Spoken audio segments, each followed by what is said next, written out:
உடல் நலத்தை பற்றி ஒரு முக்கியமான ஒரு மீட்டிங்கை முடிச்சுட்டு வந்தேன். அது சில பேர் கொஸ்டின்ஸ் கேட்டிருந்தாங்க. அதில் ஒரு முக்கியமான கொஸ்டின்ஸ் வந்து நம்முடைய ஃபாலோவர்ஸுக்கும் யூஸாக இருக்குமே நான் உங்களுக்கு அதை நான் ஷேர் பண்ணுறேன். டாக்டர், நாங்கள் சாப்பிட்டோன்னே நாங்கள் வந்து சில்லுன்னு வாட்டர் குடிப்போம், சாப்பிட்டோன்னே நாங்கள் வந்து கூல் ட்ரிங்க்ஸ் குடிப்போம், இது குடிக்கலாமா குடிக்கக்கூடாதாங்கிறது நிறைய பேர் ஒரு கொஸ்டின்ஸாக இருந்துச்சு. ஸோ முக்கியமாக நம்ம தெரிஞ்சுக்கணும், நீங்கள் சாப்பிட்டோன்னே நீங்கள் சாப்பிடக்கூடிய நீங்கள் குடிக்கக்கூடிய சில வகையான ட்ரிங்க்ஸ் தான் உங்களுடைய உடல் நலத்தை வந்து ஃபிக்ஸ் பண்ணக்கூடியது என்று சொல்லலாம். அதாவது நம்ம சாப்பிடும்போது ஹெவி மீல்ஸ் எடுத்துகிட்டு வச்சுக்கோங்களேன், சாப்பிட்டு முடித்த உடனே நீங்கள் குடிக்கக்கூடிய இந்த ஐஸான இருக்கிற எல்லா உணவுகளும், கூல் வாட்டர்னாலும் சரி தான், இல்லை ஐஸ் கலந்த எதாவது ட்ரிங்க்ஸ்னாலும் சரி தான், இல்லை ஐஸ் கலந்த மில்க் ஷேக்கு, ஜூஸு, ஆர்டிஃபிஷியல் ஜூஸானாலும் சரி தான், நேச்சுரல் ஜூஸானாலும் சரி தான், சில்லுன்னு நம்ம எடுக்க ஆரம்பித்தாலே அது என்ன ஆகும் கேட்டிங்கன்னா, ஃபர்ஸ்ட் வந்து டைஜஷனை வந்து டிஸ்டர்ப் பண்ணும். எப்படி டிஸ்டர்ப் பண்ணும் அப்படின்னா, எப்படி நம்முடைய வயிறில் இருக்கக்கூடிய ரத்தத்தினுடைய இரத்த குழாய்களை வந்து சுருங்க பண்ணும். ஸோ டைஜஷன் டிஸ்டர்ப் ஆகும். அதே போல் அது சாப்பாடில் உள்ள ஆயில் ஃபுட்டெல்லாம் காணப்படுதில்லை, இந்த ஆயில் எல்லாமே வந்து அப்படியே டெபாசிட் ஆக ஆரம்பிக்கும். ஸோ கலோரி வந்து அப்படியே உங்களுக்கு வந்து உங்களுக்குடையே அது வெளியில் வேஸ்ட் ஆகாமல் டெபாசிட் ஆகும் பொழுது மாத்திரம்தான் ஒபிசிட்டி அப்படிங்கிற பிரச்சனை வரும்.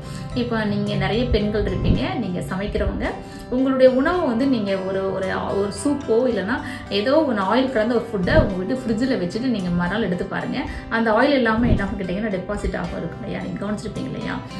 நீங்கள் செஞ்சு பாருங்கள், ஒரு மட்டன் சூப்பு போட்டு அதை நீங்கள் ஃப்ரிட்ஜுக்குள்ளே வைங்க, மறுநாள் மார்னிங் எடுத்து பாருங்கள், அப்படியே அதில் வந்து இந்த ஃபேட் எல்லாம் டெபாசிட்டாக இருக்கும். என்ன காரணம்? அதோட சில்னஸ் தான்.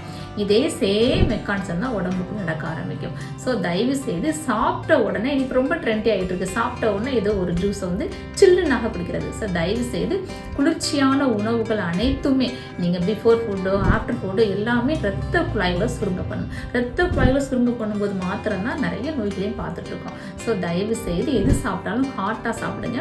இது வந்து வெயில் டைம் மட்டும் மழை டைம் மட்டுமே கிடையாது, எப்பொழுதுமே வந்து ஹாட்டாக ஒரு லியூக் வார்ம் வாட்டரை குடிச்சிட்டு வந்தாலே டைஜஷன் ரொம்ப நல்லா இருக்கும். அதே நேரத்தில் ஒபிசிட்டி வராமல் பாதுகாத்து கொள்ள முடியும். நிறைய பேர் உடல் பருமனை குறைக்கிறதுக்கு நிறைய எக்ஸசைஸ் பண்ணுவோம்.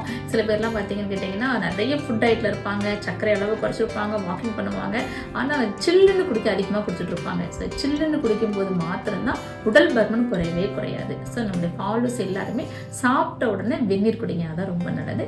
டாக்டர் சாப்பிட்டதுக்கப்புறம் பால் குடிக்கலாமான்னு ஒரு கொஸ்டின் கேட்டிருந்தாங்க. அதுக்கும் நான் ஆன்சர் சொல்கிறேன்.